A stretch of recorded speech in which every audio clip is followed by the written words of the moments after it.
Good morning, Agents of Nothing, and welcome to our Agents of S.H.I.E.L.D. podcast. We're your commanding officers. I'm Mariah. And I'm Caroline. And today we're going to be talking about Season 4, Episode 19, All the Madam's Men. Ooh. So, Mariah, how was your week? It was good. Yesterday I went downtown and I voted early. Ooh. And it was pretty painless. It was, the line was like 5 people long, maybe. And nice. I got out within 10 minutes, I'd say. Awesome. So, everybody go vote.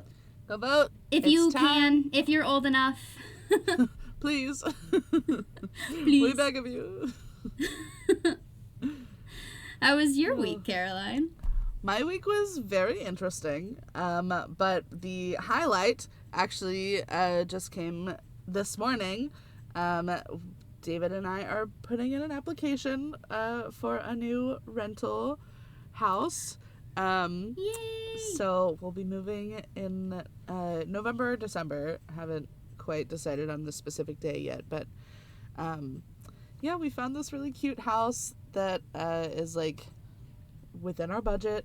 It's got a really huge yard for the dogs and like this little like circle of trees that I can't wait to wrap lights around and put like hammocks up and stuff.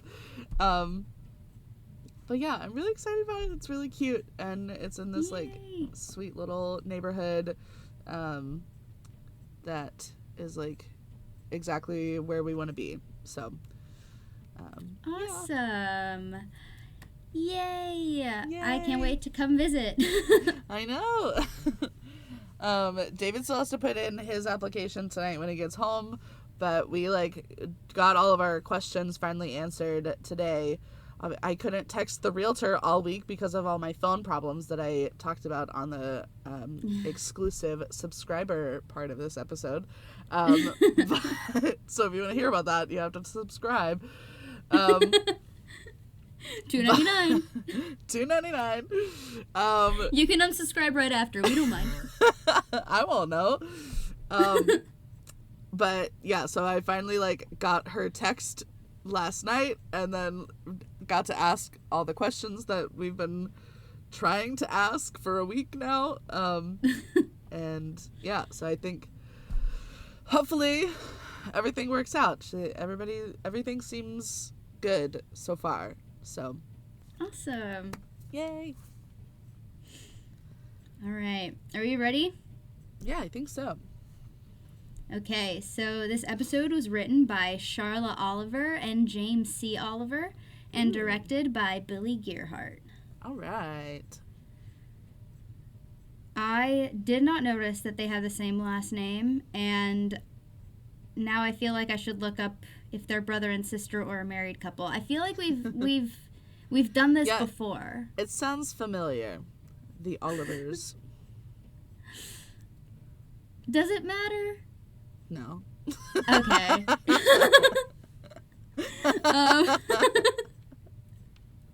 I'm like, do I want to look it up right now? My computer's kind of slow. To the Olivers. Sorry. We love you either way. Whether you're together or your siblings, whatever. You could be cousins. It could be all three. Hopefully not, but you could be.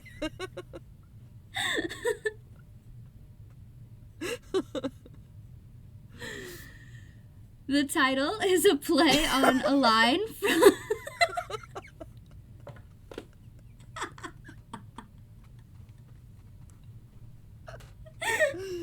I made it weird. I'm sorry.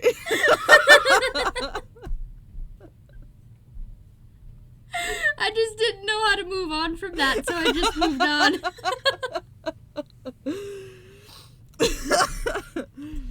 And Billy Gearhart is great. Yeah. We know that name. Oh, okay. The title is a play on a line from a nursery rhyme, Humpty Dumpty. All the king's horses and all the king's men couldn't put Humpty together again. Yeah. And she did fall. Wow. How interesting. All the madam's men. And hopefully they cannot. But it's foreshadowing, because they can't put her back together again, so she's not going to get a new body, and they're going to win. Aha! I've connected the dots. You cracked the code. There are no new characters in this episode, thankfully. We have, well, no, because we talked about him before. Okay. Yeah. I don't know who you're talking about, but I was like, yeah. We open on the Bakshi report. Yeah! British guy. I forgot what I called him. Is it British guy? British dude? British? I think it was like British Hydra guy or something like that. British Hydra guy. There we go. Okay. British Hydra guy is on the news. And he reports that the Patriot has been killed, with some very interesting alternative facts thrown in there. And I loved that I used the term alternative facts, and then they put it in later. I loved that happened too. Yes. I recognize these things. Anyway, he says that the Patriot's death is cause for celebration, but also a reminder to remain ever vigilant. Danger could be lurking around any corner. And I don't know why I wrote down that quote, but I liked it a lot, and it stuck in my head, so I put it down. So other news on Bakshi's program include an in memoriam for John Garrett, a biography detailing Daniel Whitehall's relationship with the Malik family, a student at Berkeley sheltering an Inhuman, and sanctions placed on South Ossetia. Oh, wow. All of those sound familiar. But I do not remember. It's basically like John Garrett was season 1. Yeah. Daniel Whitehall and the Maliks were like season 2 and 3. Yeah. And then I feel like they've mentioned South Ossetia before, but I don't know. Yeah. For sure. They're just catching us up. Thanks. Yeah. Thanks, Bakshi. I just love the little like references. Yeah.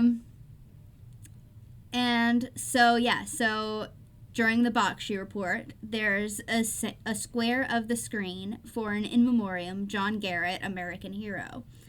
This episode aired April 25th, 2017, exactly 2 months after Bill Paxton, the actor who'd played John Garrett, passed away, February 25th, 2017. That's really cool. That's a cool way to do that. Yeah. So, we pick up at the Triskelion. Daisy is rumbling free of her cocoon, and then she and May watch each other's backs as they make their way through the Triskelion building, and May even does some, like, acrobatic tricks. Loved it. Yeah, it was really cool. But when either Daisy or May, I can't remember, used one of the men as a human shield, and he got just filled with bullet holes. Oh my Holy God. shit, that was brutal. I think that was Daisy, because I was like, oh my God, she's using a human shield. Whoa. I wonder, because if it were me, if I were her, I would have to keep reminding myself, like, they're not real, they're not real, they're not real. Yeah, right. It doesn't matter if they're evil. Like, holy shit. It's just code. It's just code. But somehow they make it all the way to the elevator when they come face to face with "I told you so." Just kidding. With Madam Hydra herself. Ada is pleasantly surprised that now all of them have had their true nature come through, no matter the circumstances. May, the warrior, Mac, the protector, and Fitz, the romantic, and I'm so mad at how she brought that up. What I wrote down at this part, I'll just read. I said barf, and also I'm seeing red. Literally.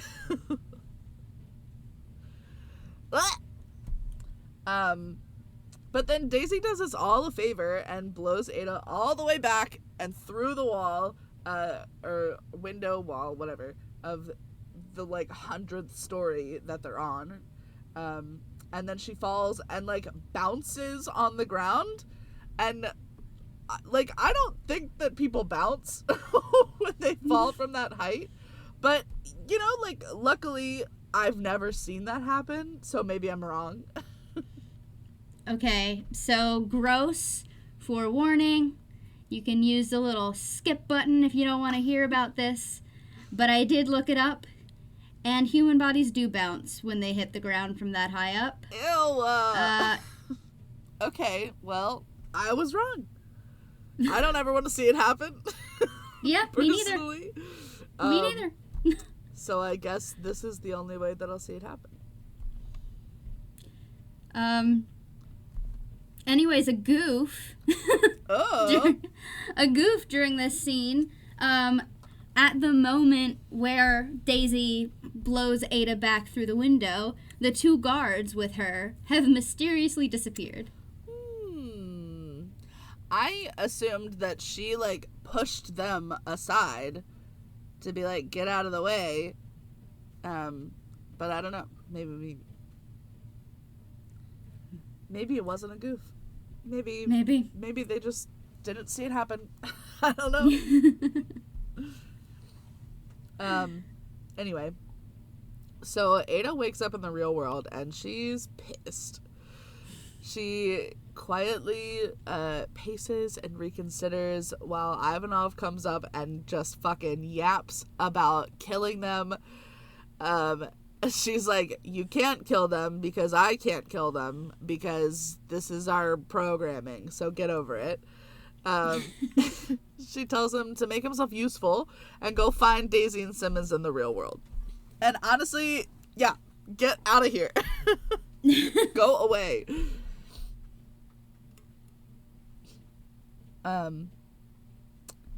Mac turns off the Bakshi report, disgusted by the level of propaganda and character assassination of Jeff, but not before he reports that there was a supposed terrorist attack on Madame Hydra, and luckily she came out unscathed. My favorite thing about this world is that everything that is done against Hydra is a terrorist attack. You know? Yeah. And I'm like, how many terrorists do y'all think you have? Like, like if you're living in this world, I'd be like, oh, another one? Another? How many? Okay. How many are there? Also, like, there's gotta be at least a few people who secretly are like, hell yeah. Yeah, right? I feel like probably most of them, actually. But everybody has to, like, keep quiet about it, and so they don't know that other people are thinking the same thing. Yeah. Ward says that they should be focused on retaliation, and Max says that's stupid. And then Tripp says that maybe they could focus on the insane weapon that Hydra is building, you know, the thing that Tripp almost died to get them pictures of. Ringing any bells. Coulson and Simmons agree that they need to get out of the framework before they lose anyone else. Daisy and May have made it to the street, and Daisy asks why May freed her. She says, when an enemy sacrifices his life for you, you have to question if you're fighting for the wrong side. Woo! Wow, what a heavy one. Daisy finds out about Jeff and honestly is really only, like, kind of sad. She's like, oh shit, okay. Yeah, she's like, we lost one. Not even like, we lost Jeff. Her face, we lost one. He's just, like, on the list. May asks how Daisy is so in control of her powers so quickly after Terrigenesis, even though she's still feeling the hangover with bees. And Daisy says that she's had practice, but they don't really have time to explain more, and that's understandable, honestly. And also, May wouldn't believe her even if she did explain. I love that May, she was like, what the hell is that supposed to mean? And Daisy was like, just keep moving. This is not the time. But anyway, so they go to meet the resistance. The Hydra doctors are, everybody's like gathered around Ada's bed, and they're telling Fitz about her injuries. And he interrupts to tell them all to leave, in the middle of them like explaining treatments and stuff, which is super helpful. But I guess he's a doctor too, so he's like, I actually don't know why I even brought you here. So everybody leaves except for his dad, of course, who is pushing him not to let these terrorists win, and for Fitz to step up as the new leader of Hydra. So it becomes clear that Mr. Fitz doesn't exactly like having a woman in charge, and is all too pleased for his son to take over. Bakshi comes to Hydra to speak with Fitz about a possible interview with Madame Hydra, since she's so unscathed and everything. But Fitz says no interviews, and Bakshi says, okay, well, we can like put together some back footage just to placate the public. And Fitz says that he doesn't want people placated, he wants them afraid. So instead, Fitz has Bakshi report the names of the terrorists who attacked Ada, and spreads lies about them to help bring them to justice. So the elevator that they're talking in, and the elevator that Daisy uses her powers to shove Madame Hydra out of, is the same elevator where Steve Rogers fights Brock Rumlow and the S.H.I.E.L.D. strike team in Captain America: The Winter Soldier. Yes. I remember that. Ward loses his temper at what Bakshi says about Skye. Obviously, this is Ward. Mac tries to calm him down and keep him from saying such violent things, such as putting a bullet in someone's head in front of his daughter. And Ward just says that this is the reality that they live in. And then he leaves to go, like, plan how to find her with, like, no information whatsoever. It pissed me off. Like, what Ward's, like, this is just the reality we live in. How hard is it to say, oh, I'm sorry, dude? Right. Like, you can see on his face that he knew he was wrong. That, like, yeah. Oh, fuck, yeah, I am talking in front of a child. So once he leaves, Hope asks if Hydra will really hurt Skye, and if what they said about her being dangerous is true, because she was really nice to Hope. And Max says that she shouldn't pay any attention to what the news says about people, because it's all controlled by Hydra. Ward finds Coulson and says that he needs extra bodies to help on his search for Skye. Coulson asks if he has a lead, and Ward says, no, but we have to go now. Typical. Coulson asks that he reconsider, maybe wait for Skye to reach out, since it seems like she's pretty capable of taking care of herself. And Ward patronizes Coulson and says, oh, well, you're just a teacher, what would you know? And Coulson says that someone once thought he could be more than that when he was first offered a spot at S.H.I.E.L.D. Back when he was in school. And now he's trying to be more than just a teacher.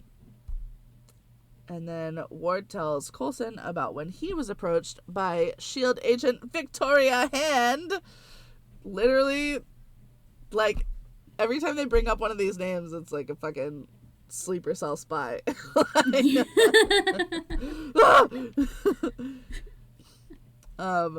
Ward says that Hand was the first person who told him that he could be a good man, and then Skye made him believe it. Which I tried to, like, think of a quip about that, but that's actually really cute.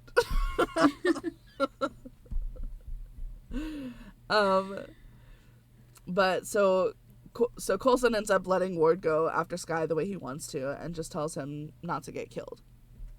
So while Ward is talking to Coulson about wanting to rescue Skye, he says he was recruited in jail by Victoria Hand to join S.H.I.E.L.D. In Season 1, it's discovered that Ward is a secret Hydra agent when he murders Victoria Hand. Yep.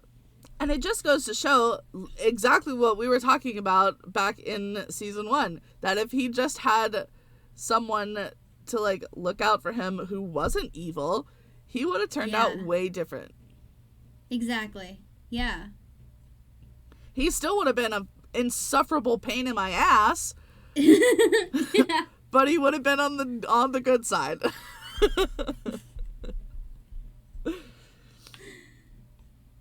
So May and Daisy are slowly making their way down the sidewalk, across the street, making their way downtown. And they keep having to hide from, like, passing Hydra trucks and people gawking at them. And then Daisy sees this one lady just staring, and she goes, maybe she's just racist. That was so funny.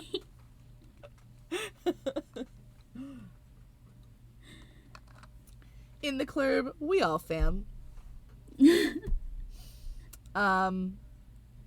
But so they decide to steal a junker car because they're like, what's Grand Theft Auto when we've already attempted to murder Madam Hydra? And then they see a Most Wanted billboard with their faces on it right next to them, which is exactly what the racist lady was staring at.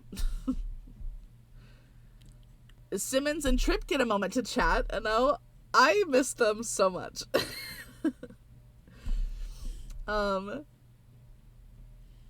Remember when we were like, he's such a good second choice for her? Yeah. Simmons slips up again a little bit, talking about the real world. She's really not good at that, but she covers well, I guess, this time. And then she looks through Tripp's photos of Hydra's plans and realizes that Project Looking Glass is the same machine that Robbie's uncle was building, only this time it's even bigger and would require even more energy.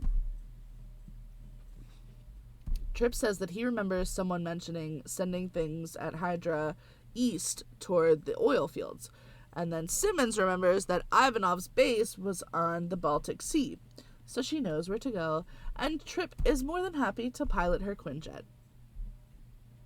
Honestly, I think Tripp would fly anyone anywhere. He's like, oh, can I do it? Can I fly? I think Tripp would fly Simmons anywhere. Yeah. Who wouldn't, honestly? Yeah. Everybody's in love with Simmons. Everybody. Including us. Including us. Between Daisy and Simmons, it's like, nobody stood a chance. I can't believe I almost called her Scott. Oh my god. It's been really confusing in this couple of episodes. Anyway, so May and Daisy make it to the Resistance rendezvous spot, and May assures Daisy that she saw the Patriot die herself, and she has the body cam footage to prove it. And then the Resistance guy who opens the door for them immediately aims his gun at them and tells them to leave. And I keep having, like, memes pop into my head. I'm so sorry.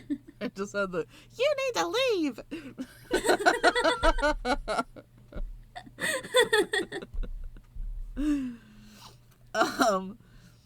Anyway, so they swear that they weren't followed, but then a Hydra truck that was following them drives by with several scrubs hanging out the passenger side trying to shoot at them.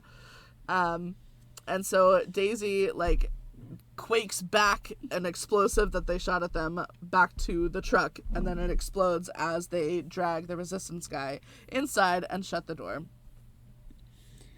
Like, full disclosure, I have a terrible memory.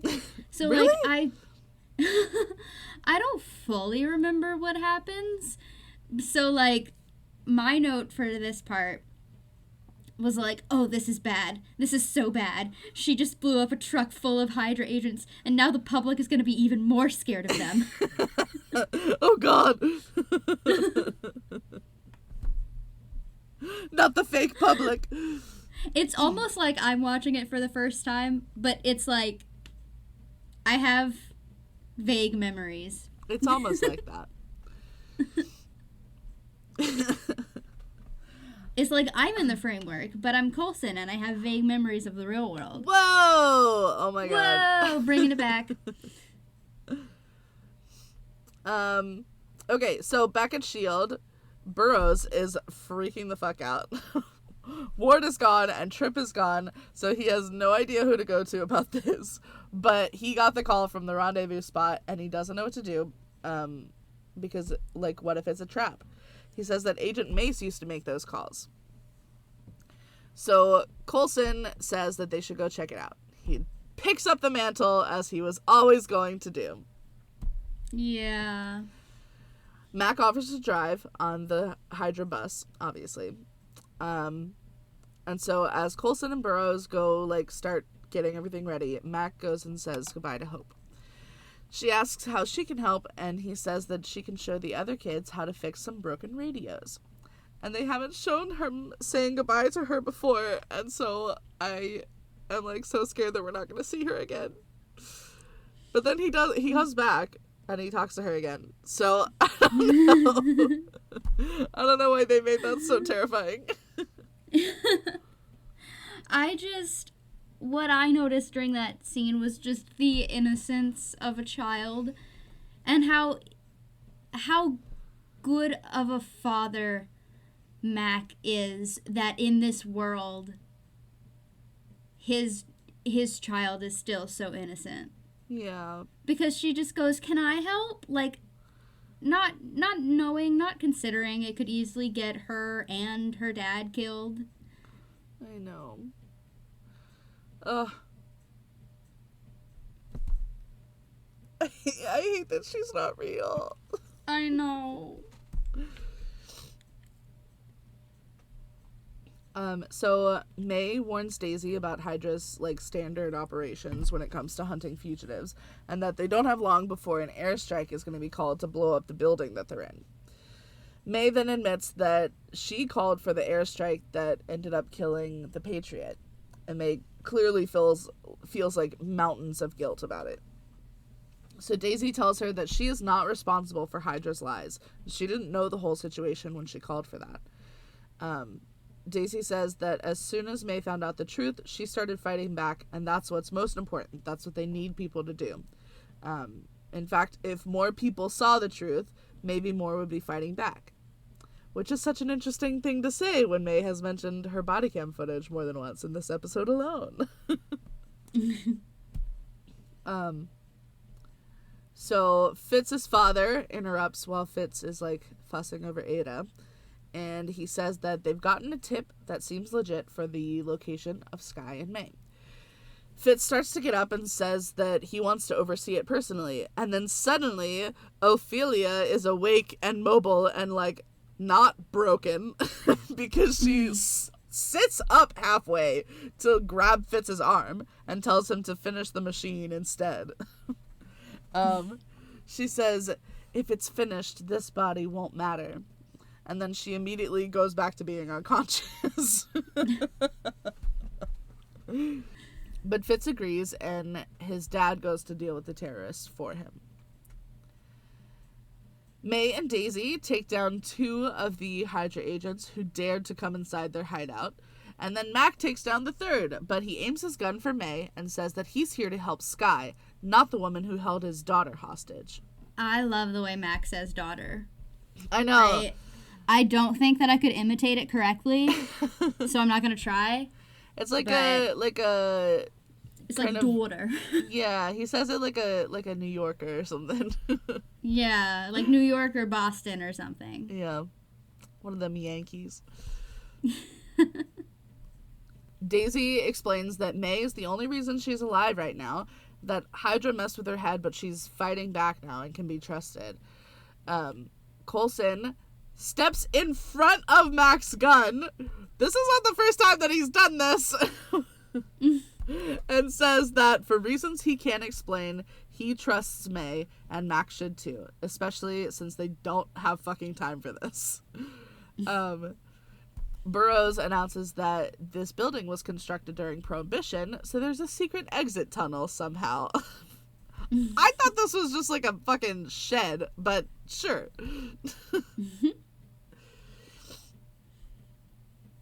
Simmons and Tripp have landed on the deep sea oil drill that seems most likely to be Ada's hiding spot, but there's nothing inside. Simmons says that even though it's empty, now she knows where they are in the real world and what Ada's planning.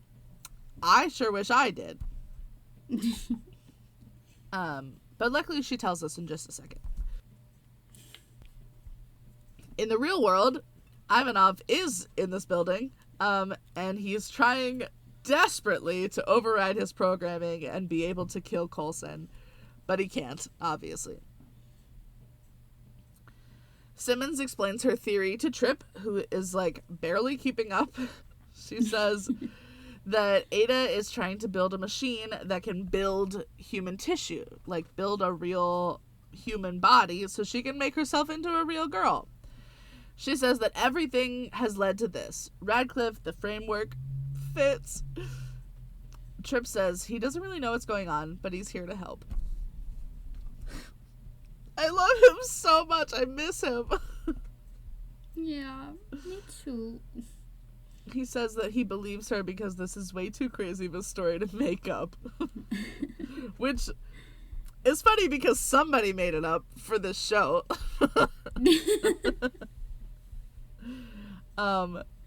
But he says that they need to move fast because when he took the pictures, they were a week out from finishing the project, and that was about a week ago.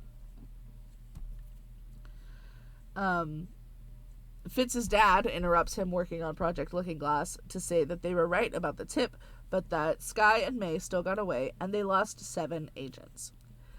Fitz goes into a fury and screams that he wants them dead.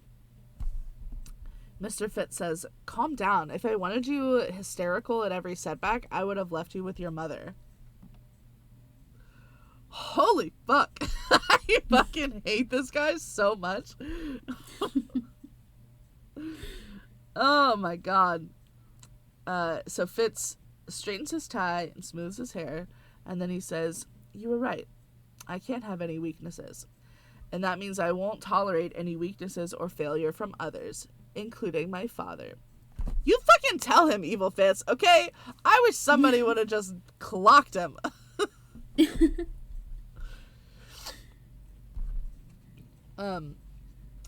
Who do you think would win in a fight, Evil Fitz or his dad? Oh my god. Well, his dad is too stupid to win. Like, he only beat up Radcliffe because Radcliffe was, like, tied to the chair and wasn't fighting back. So, I think Fitz would win. Fitz is a secret agent.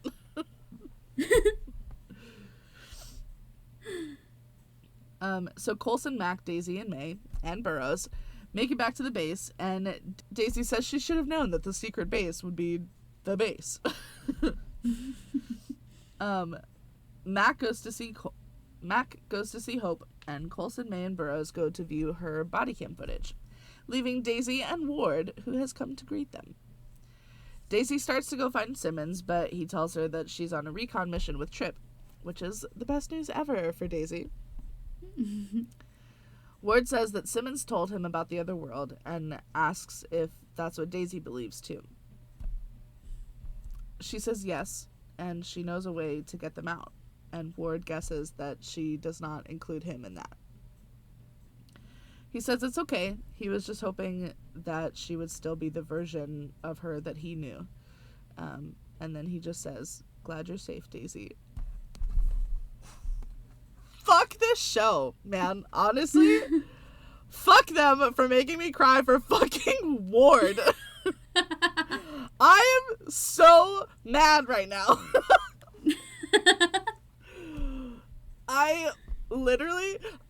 It was such a weird sensation in my body to be like tearing up and like very emotional for this, and then be like, this is for Ward. What the fuck? But God, could you imagine just waking up one day and the love of your life suddenly hates you and there is nothing that you can do about it?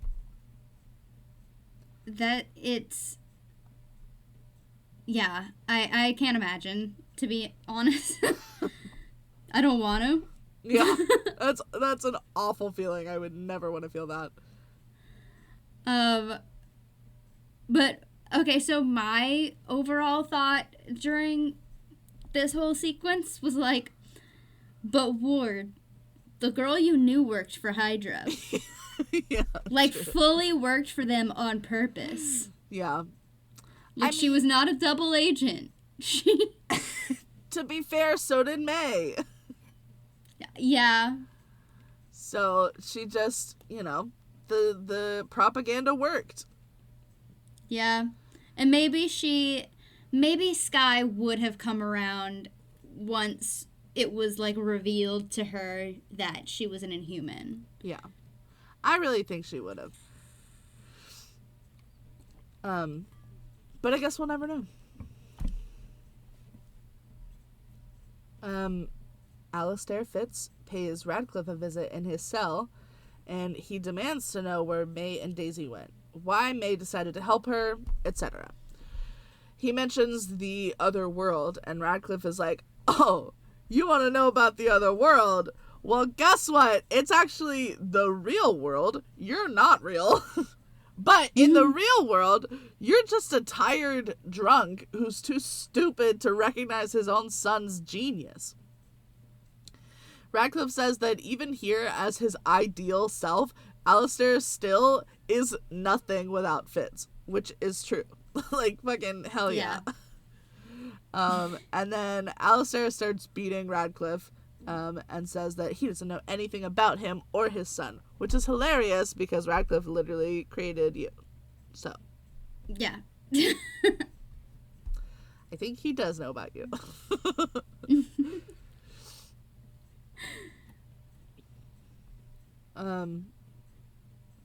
So Daisy joins the others as they watch May's body cam footage. May wants to start to atone for everything that she did with Hydra by releasing this footage to the world and showing just how bad Hydra is. Daisy tries to convince them that they should just ignore this and just find the coordinates that Radcliffe gave them for the back door instead. But obviously the others are not convinced. So, because why would they be? They're like, what do you... we did so much for this footage. Why would we not release it? So she appeals to Coulson and says that this is the only way to actually wake people up. But Coulson says maybe they should do both. And maybe in saving everyone else, they can save themselves too. Daisy's confused, and so Coulson says that they can't get to Radcliffe's coordinates yet with Hydra all over the place. So they need to save this world and get rid of Hydra in order to get out of this world. Which makes sense, honestly. Yeah. I am still, like, kind of confused about how much Coulson actually remembers, you know? Yeah. So S.H.I.E.L.D. breaks into the Bakshi Report news station, just as Bakshi is telling his PA about where to shop for furniture. Which, I was like, okay, that's obviously a reference to something, but I'm not getting it. So, the comments that Bakshi makes to the woman about taking her furniture shopping are clearly referencing the infamous real-life leak of 2005 Access Hollywood footage in which newly married Donald Trump can be heard telling Billy Bush about his attempt to seduce a married woman by taking her furniture shopping. Oh, okay. You know what? I don't think I ever actually watched that whole thing.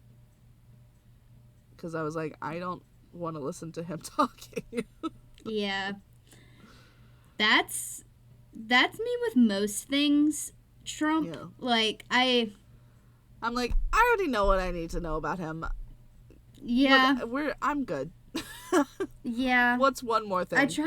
I tried to watch the debate, and it was awful. It's like, so painful. It feels like talking to like my grandfather, but you in both cases you can't get a word in edgewise. So it's like okay, well I'll just like dissociate until I can get away from here.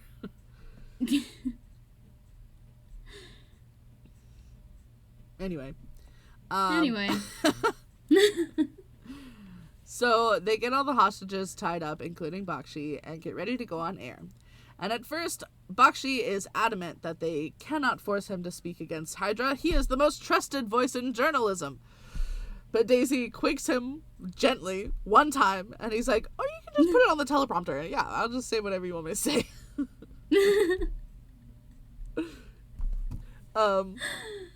Just so funny. It was so funny because, like, they don't even need him. Mm-hmm. Like, they're not using him. We're like, you're not even gonna be on screen. I think Daisy just did that for fun. Yeah, probably. So Fitz gently wakes up Ada and tells her that he finished the machine. He says he finally understands why she wanted this and that her new body will be stronger and she can be who she was always meant to be. And then he asks if she will take him with her. And she says, I hoped you'd say that. Evil Fitz in the real world? No way. No, we can't do that. That can't happen. Fuck.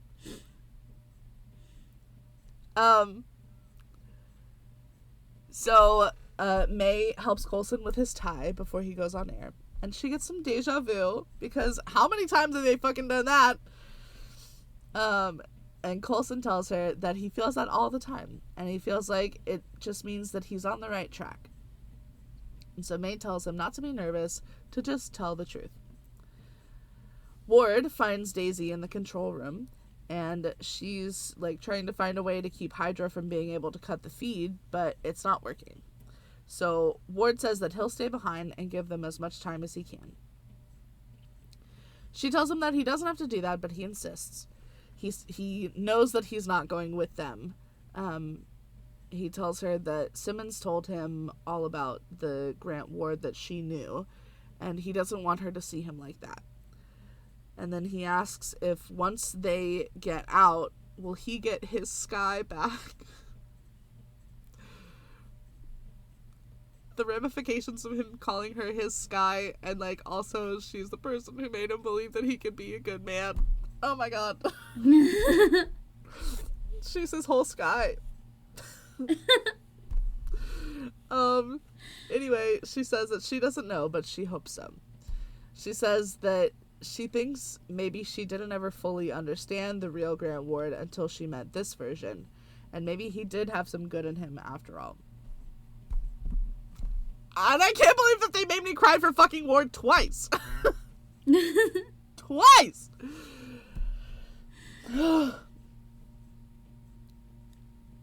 So, I feel like this doesn't feel right. This doesn't feel correct. But I guess it is. Apparently this marks the final appearance of Brett Dalton as Grant Ward. So I understand now why you said that this was kind of a redemption arc, but not really. Yeah.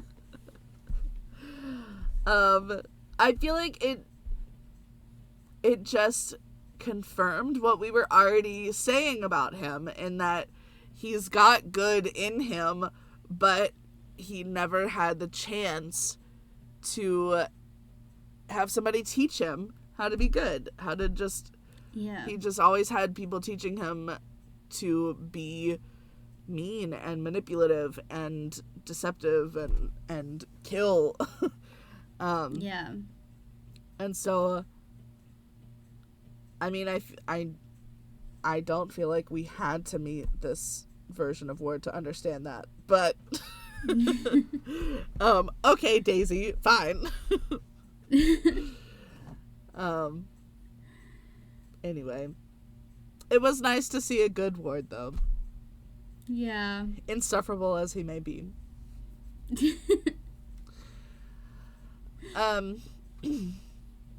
So Alistair finds Fitz and tells him that he's been trying to make Radcliffe talk. He says the only thing he's gotten so far is proof that he and Daisy were conspiring through the air vent. But Radcliffe is prepared to die. So Fitz says, let's give him a reason to live. And I am shocked that they didn't know that this air vent could be, like, talked through. It's just a grate in the wall. Why? Y'all built this building. And, like, they heard, Ada fully heard him shout through the vent. Literally. Like, what? How do you not know this already? I thought for sure that they were, like, put that there on purpose so that they could spy on these people. I fully. I forgot what I was going to say.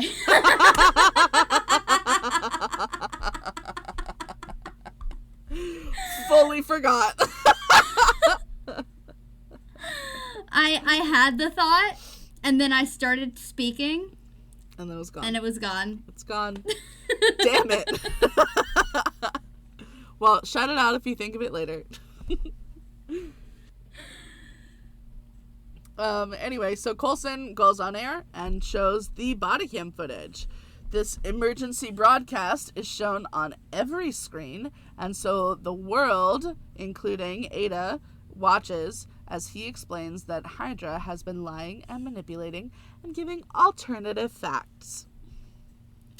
When Coulson is exposing Hydra on television, he uses the phrase alternative facts to describe one of their tactics.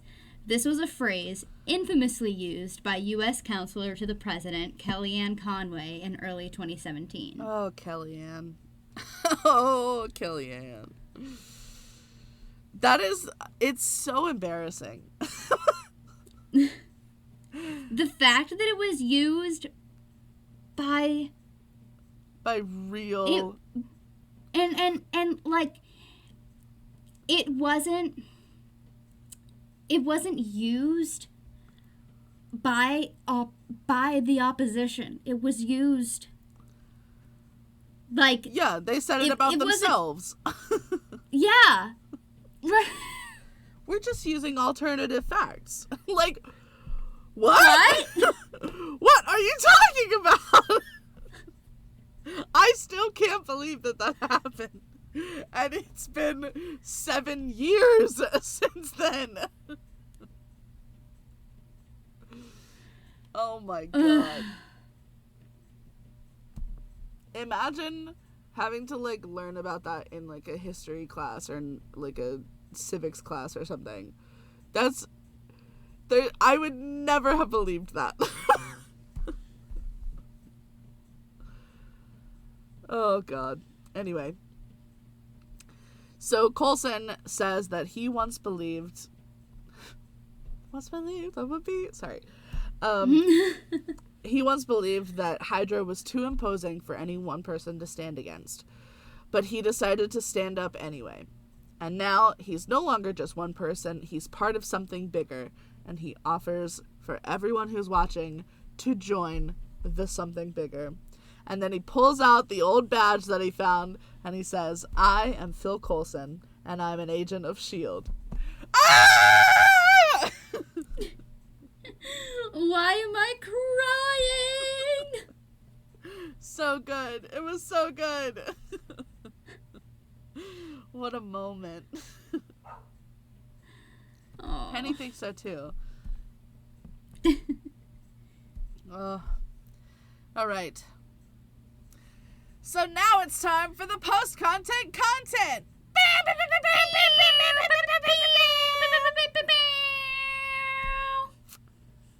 Ada interrupts Ivanov's weird vodka onion sniffing routine, and is ready to use the machine.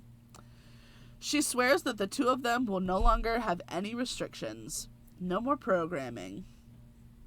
Ivanov says good because he can't wait to put a knife through Coulson's throat. Oh, and also, he managed to locate the real-world Daisy and Simmons. They're on a shield jet in the air, and once his men have a lock on it, they will shoot it down. And time is running out! Oh, no! I'm so anxious. Oh, overall thoughts? How dare they make me cry for Grant Ward twice? That is ridiculous. I am so Three mad. times if you count Oliver's? during this recording. Yes. You fucking Olivers. We have beef, okay? How dare you? Oh. That's all. What about you? I think okay, so what I remembered what I was going to say. Okay. I fully think that they installed those grates so that their prisoners could hear the person next to them getting tortured, but they did not consider that the prisoners could talk to each other whatsoever. Maybe so. That's probably... They were like, people talk to each other? People have hope?